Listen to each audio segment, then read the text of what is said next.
L'altre dia, obrint caixes i endreçant papers, vaig trobar una carta que l'Albert del 2013 li havia enviat a l'Albert del 2014.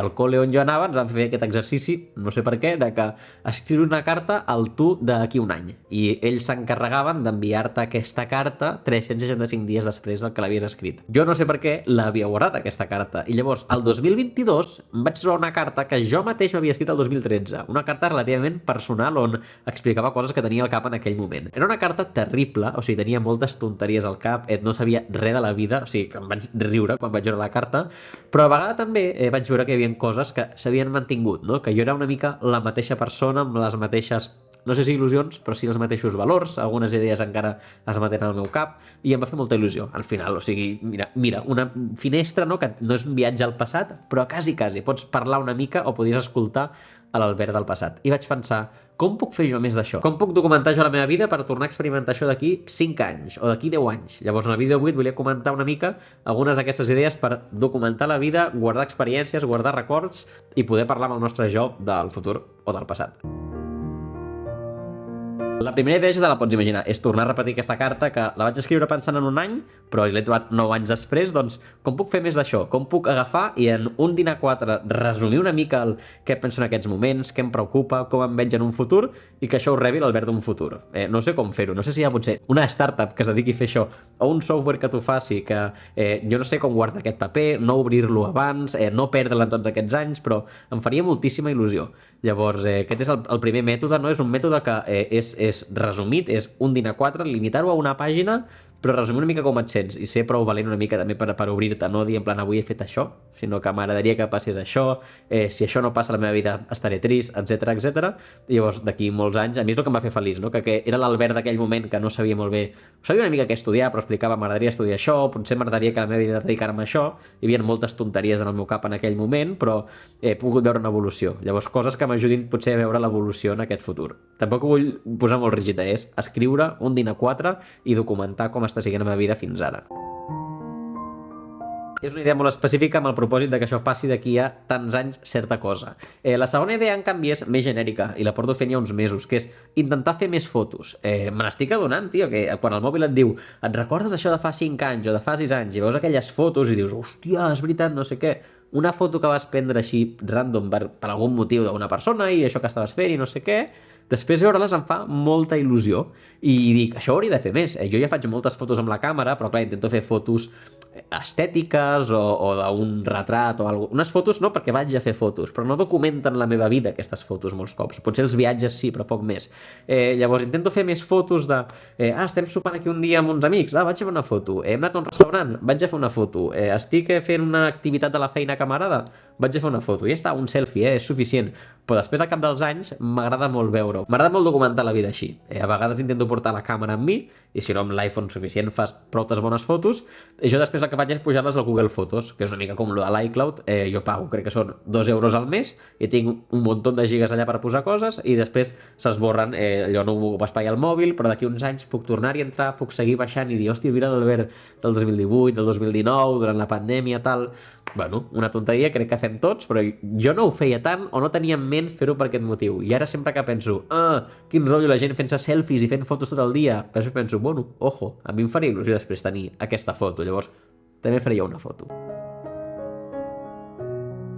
Lligat una mica amb això de fer fotos, el que vas fent és fer fotos a restaurants. M'he adonat que quan la gent em demana recomanacions de restaurants a Barcelona, a la Costa Brava o el que sigui, em costa molt, tinc molt mala memòria i algun cop he intentat portar una llista al bloc de notes i no se'm dona bé, no me'n recordo d'apuntar les coses. Però llavors quan miro les fotos als restaurants sí que dic, hòstia, mira, era aquest restaurant, foto de l'entrada i després em vaig demanar això i això que me'n recordo que estava bo o que no em va agradar gens. Només tenir les fotos ja m'agrada. Després també hi ha l'opció aquesta de mirar-ho en el mapa on has fet les fotos i llavors pots veure, aquest restaurant està aquí, aquesta foto la vaig fent aquí perquè aquí hi ha aquest restaurant. És una tonteria, però això de, la gent fa moltes fotos al menjar, no sé què. Bueno, jo m'estic convertint una mica en aquesta persona, però perquè és la manera de recordar aquell restaurant de certa manera i després poder recomanar coses a la gent. Quan jo que sé, tinc companys de feina d'altres països em diuen, Albert, vinga a Barcelona, fes una recomanació per alguna zona de la platja, puc mirar i, jo he anat a aquests 3 restaurants i aquest me'n recordo que estava bé. És una tonteria, però és una manera de documentar la vida també de manera productiva, ja per jo tenir la llista de restaurants i perquè també la tinguin la gent que em pregunta. També crec que hi ha una manera de fer-ho amb el Google Maps, que et pots tu crear el teu propi mapa amb els teus propis restaurants. De fet, la meva cosina ho té i és increïble, té un munt de restaurants. Jo no sé si arribaria a aquest punt, però les fotos almenys m'estan servint. La quarta idea per documentar una mica més la meva vida la faig de manera molt intermitent i és escriure un diari. Jo escric aquest diari, no és un diari, sinó és com un journal. Jo li dic, jo escric una mica com em sento cada dia. Dic, avui és dilluns i avui em sento això, em preocupa això, i em va molt bé només ja per treure'm un pes de sobre, no? I per adonar-me de quines emocions tinc, una mica gestionar-les d'alguna manera, perquè si no, no ho sé fer gaire bé. La qüestió és que després aquests diaris jo no els llegeixo mai més. O sigui, jo estic una pàgina i mai més la llegeixo. Però penso que potser, si jo ara tingués aquestes pàgines de l'Albert de fa 10 anys, potser sí que m'agradaria una mica cotillejar i dir, hòstia, vaig a mirar el passat, entre cometes. I llavors, ara, últimament ho he fet en els últims 3, 4, 5 anys, però de manera intermitent. Estic uns mesos que sí, i després paro, i després torno, i després ho faig amb molta més intensitat, a vegades menys. M'agradaria que no fos tan intermitent. No vull ser molt autoexigent tampoc, però m'agradaria mantenir aquest ritme, perquè crec que ja ho tinc, i llavors potser d'aquí 5 o 6 anys ja tindré una visió de l'Albert de fa ara ja 2, l'Albert de la pandèmia, això estava molt bé. I és una cosa que no em costa, perquè no ho faig amb el propòsit de que l'Albert del futur ho vegi, sinó ho faig amb el propòsit de que l'Albert d'avui estigui més tranquil. L'Albert d'avui se n'adoni de tal emoció o de tal experiència, i llavors, a la vegada, danyo col·lateral o benefici col·lateral és que d'aquí al futur també el podré veure. Llavors, aquesta idea m'agrada molt per documentar la vida. Aquesta idea potser és la més fàcil. Jo també amb una de les fotos, potser la carta no l'aconsegueixo escriure-me-la, tot i que em faria molta il·lusió, però només tenir fotos i tenir aquestes llibretes, penso en l'Albert de 80 anys, ojalà arribar als 80 anys, però penso en l'Albert dels 80 anys, poder tenir aquesta visió retrospectiva de la vida de ser increïble. I llavors aquests dos crec que seran una mica també el meu cavallo ganador per documentar la meva vida. I l'última idea, i aquesta ha sigut així una mica d'última hora, perquè en veritat només en tenia 4, però és que m'he donat que aquests vídeos també són una mica una documentació de la meva vida. Al final jo l'altre dia mirava els primers vídeos, no sé per què vaig haver de mirar un o dos dels primers vídeos i vaig dir, Dios, primer, vaya trunyo de vídeo, però a vegades també com, hòstia, te'n recordes quan vaig descobrir aquesta idea? Hòstia, te'n recordes quan aquest llibre em va marcar tant? Hòstia, te'n recordes quan vaig comprar aquest sofà en aquest pis i ara el plan no es veia així?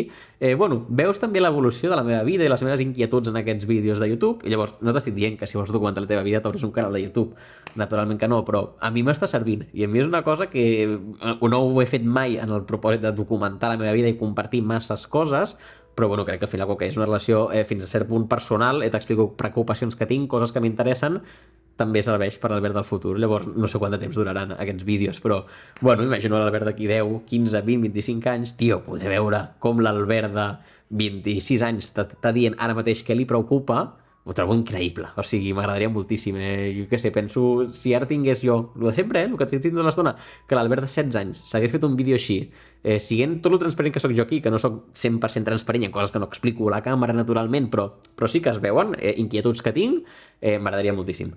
Llavors res, l'última idea per documentar la vida.